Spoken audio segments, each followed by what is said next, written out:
जींद में किसानों को बिना वजह से गिरफ्तार करने के विरोध में भारतीय किसान यूनियन टिकैत के पदाधिकारियों की एक बैठक इंद्री में हुई, जिसमें 11 मार्च को करनाल में जेल भरो आंदोलन को लेकर विचार विमर्श कर बड़ी संख्या में पहुंचने का आह्वान किया गया। किसानों ने नारेबाजी कर रोष प्रकट किया। अध्यक्षता यूनियन के हल्का प्रधान दिलावर सिंह ने की। दिलावर सिंह ने कहा कि बैठक में 11 मार्च को बड़ी संख्या में करनाल में जेल भरो आंदोलन में पहुंचने को लेकर चर्चा की गई और वहां एकत्र होकर प्रदर्शन करते हुए डीसी ऑफिस पर जाकर किसान गिरफ्तारी देंगे। किसानों के साथ अन्याय हो रहा है। ये किसान विरोधी सरकार है। किसान, मजदूर व कर्मचारियों आदि को सरकार कुछ देना नहीं चाहती है। विभाग सड़कों पर है। बीजेपी के नेताओं का उन्हें कोई विश्वास नहीं है। देश पर कर्ज बढ़ गया है।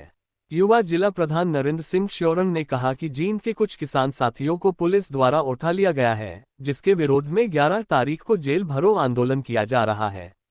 खनौरी बॉर्डर से अपनी गाड़ी लेने के लिए जाने वाले किसानों पर पुलिस द्वारा बेवजह कई बड़ी धाराएं लगा दी गई हैं, जैसे कि वो कोई बड़े अपराधी हो। अब जींद में भी जेल भरो आंदोलन चलेगा। उसके बाद 11 मार्च को करनाल में हरियाणा से किसान जेल भरो आंदोलन में भाग लेंगे और ये 11 तारीख को करनाल में जेल भरो आंदोलन होगा और कुछ साथी हमारे जींद से पुलिस प्रशासन द्वारा उठाए गए हैं, और जबकि वो साथी बिल्कुल निर्दोष हैं। खनौरी बॉर्डर से अपनी गाड़ी लेने के लिए गए थे और ऐसी ऐसी धाराएं उन पर लगाई गई, 307 जैसी खतरनाक धाराएं, जैसे वो बहुत बड़े क्रिमिनल हों। और जबकि एसपी जींद ने भी ये बात स्वीकार की थी कि इनका कोई दोष नहीं है, कोई इन्होंने क्राइम नहीं किया, उसके बावजूद भी उनको छोड़ा नहीं जा रहा है। कल को जींद में भी एक जेल भरो आंदोलन चलेगा और उसके बावजूद भी अगर यहाँ से बात नहीं बनेगी तो 11 तारीख को करनाल में पूरे हरियाणा के किसान इकट्ठे होकर जेल भरने का काम करेंगे। 14 तारीख उस मामले को लेकर के 14 मार्च को दिल्ली के रामलीला मैदान में संयुक्त किसान मोर्चे की एक बड़ी महापंचायत होगी और उसके बाद भी जो निर्णय लिखेगा हम सभी लोग उसका पालन करेंगे। आगे की रणनीति वहीं से तय होगी। लेकिन उनको रोका गया है, जो खनौरी बॉर्डर और शंभू बॉर्डर से हमारे कुछ पंजाब के किसान साथी हैं। जब देश की सरकार, प्रधानमंत्री जी ये कह रहे कि ये ट्रैक्टर ट्रैली लेके आएंगे, ट्रैक्टर ट्रैली से भी ना जाओ, रेल में आ जाओ, बस में आ जाओ, ये क्या बीजेपी की सरकार उनके लिए लंगर और खाने का इंतजाम करेगी? जब देश के किसान के पास ट्रैक्टर ट्रैली है तो फिर वो अपने ट्रैक्टर ट्रैली में अपना राशन पानी तो लेकर जाएगा। हम बिना ट्रैक्टर ट्रैली के चले जाएंगे, लेकिन सरकार को ये जिम्मेवारी लेनी होगी कि जितने दिन भी आंदोलन चलेगा हम इनके लिए खाने और पीने के राशन की सामग्री का इंतजाम हम स्वयं करेंगे। शुभ नाम क्या है और पद क्या? नरेंद्र सिंह गुमसी। पद क्या है आपके पास? युवा जिला प्रधान भारतीय किसान यूनियन टिकैत। देखिए, अभी इन लोगों ने चौधरी चरण सिंह जी को भारत रत्न दिया है। चौधरी चरण सिंह जी तो किसानों के मसीहा थे और इन लोगों ने क्या काम किया कि बांटेंगे रतन और बेचेंगे वतन। चौधरी चरण सिंह जी को ये भारत रत्न दे सकते हैं, स्वामीनाथन जी को भारत रत्न दे सकते हैं, लेकिन उनकी सिफारिशें लागू नहीं करेंगे। उन्हीं किसानों के ऊपर ये लाठी और गोली चलाएंगे, पानी की बुछारा रासू गैस के गोले छोड़ देंगे। और दूसरी तरफ ये सरकार किसान हितैषी बनने का बड़े बड़े ढोंग, बड़े बड़े नाटक करती है। 2022 तक किसान की आय को दोगुना करने की बात कह रहे थे, पक्के मकान बनाने की बात कह रहे थे, किसान का कर्ज माफ़ करने की बात कह रहे थे। आज देश के किसान का एक पैसा भी माफ़ नहीं किया गया, बल्कि देश के कुछ चंद उद्योगपतियों का 13 से 14 लाख करोड़ के आसपास का कर्ज इन लोगों ने माफ़ कर दिया गया है। 2014 के आसपास तक देश की सरकार पर 55 लाख करोड़ का कर्ज था, आज 205 लाख करोड़ रुपए का कर्ज देश की सरकार पर है। सारे कृषि जितने भी संस्थाएं थी, चाहे वो मेडिकल कॉलेज थे, यूनिवर्सिटियां थी, रेलवे संस्थाएं थी, एयरलाइन थी, सब लोग कुछ इन लोगों ने बेच दिया। भारत पेट्रोलियम 1 लाख करोड़ की थी, उसको 9 लाख करोड़ की भारत पेट्रोलियम को 1 लाख करोड़ में बेच दिया गया। और ये कह रहे कि ये तो संस्थाएं थी वो घाटे में चल रही थी। अगर ये संस्थाएं घाटे में चल रही थी तो फिर अपने मित्रों को कैसे दे रहे हैं घाटे के सौदे को?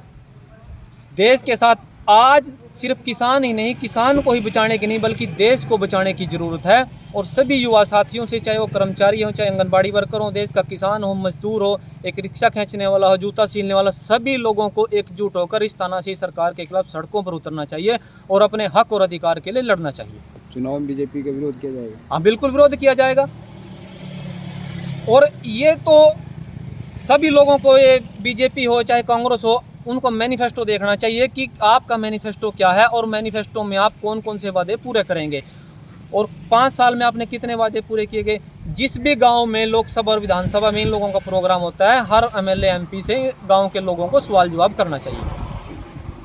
जो मीटिंग करी गई या पूरे हलके वालों को सूचित किया गया भाई 11 तारीख को ज़्यादा से ज़्यादा किसान भवन, जाट धर्मशाला करनाल में इकट्ठे हो और वहाँ से चल करके प्रदर्शन करते हुए और डीसी ऑफिस पहुँचेंगे और वहाँ जा कर के गिरफ्तारियाँ देंगे। पूरे हरियाणा में ये मैसेज है, पूरे हरियाणा से वहाँ सभी लोग इकट्ठे होंगे, इसीलिए आज ये मीटिंग की गई है। तो एमएसपी को लेकर के भी चर्चा होगी क्या? हाँ, एमएसपी के लेकर भी चर्चा होगी, सभी मुद्दों पर चर्चा होगी। जैसे बॉर्डर पर पड़े हैं उनके साथ अन्याय हो रहा है, जैसे खेड़ी चौपटा में होया है वो बहुत भारी अन्याय कराया गया, और ऐसे काम सरकार के थोड़ी ना होते हैं। पब्लिक कर दो कोई बात नहीं, सरकार खुद एक मौजूद आदमी कुर्सी में बैठा पूरे प्रदेश का मुखिया और वो ये कारण करवाना है, तो अच्छी बात तो थोड़ी ना है।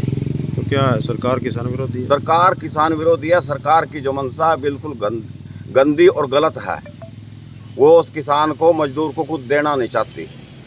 किसान सरकार जो है कर्मचारियों को न देना चाहती। वही भी सभी कर्मचारी छोटे से लेकर के चौकीदार से लेकर के और बड़े तक सब सड़कों पर खड़े हैं। ये सरकार की मंशा ही तो दिख रही है। निराले में सारा सामान बिल्कुल क्लियर हो चुका है। तो हर महकमा सड़क के ऊपर है ही नहीं कुछ भी। तो चुनाव में क्या रुख रहेगा जी किसान यूनियन का? किसान यूनियन का तो रुख आप निराले में दिख रहा है, इसमें कोई दिक्कत ही नहीं है। भाई हमारे साथ इतने अन्याय लग रहे हो, बिना कर दो मान ले करना कुछ है, जबान कराइए। इब सिलेंडर कहते हैं ना 450 का देंगे राजस्थान में, वही सिलेंडर मिल रहे जो यहाँ मिल रहे 900 950 रुपये का। कौन सा कर दिया कम? जो कहते हैं हम पूरे 5 साल 450 का देंगे। वो कह दिया, सब पूछा जो कह दिया मंत्री था, बोले जी तो जुमला था हमारा तो इलेक्शन के लिए। विश्वास किस बात का? आज तक की सरकार के प्रधानमंत्री का और जितने भी इसके बड़े नेता लोग हैं, किसी का भी 1% भी विश्वास नहीं है। इनका विश्वास 0% है और देश को ख़त्म कर दिया। देश को जो जीडीपी है वो कि 81% कर्जा हो चुका है देश का। अगर 1 लाख रुपये की कीमत है तो 81,000 रुपये उस पर कर्जा हो चुका है देश के अंदर। जो कल को आने वाला टाइम है उसके अंदर देश का क्या हालत होगी ये समझ नहीं रहे लोग। अभी उसको देखते हुए, उस बात को सोचते हुए सभी आदमी कह रहे भाई होगा क्या? इतना कर्जा इस आदमी ने ले लिया 9 सालों में। इतना कर्जा आज तक कभी किसी भी प्रधानमंत्री ने नहीं लिया, आज तक किसी ने। जितना खर्चा ये कर रहा प्रधानमंत्री, इतना खर्चा किसी भी प्रधानमंत्री ने नहीं कराया। और जो सामान बेचने का है वो पहले नंबर में, सब के सब जितने प्रधानमंत्री देश के सबसे पहले नंबर पर ये आदमी है बेचने वाला। शुभ नाम क्या है और पद? दिलावर सिंह, अब का प्रधान।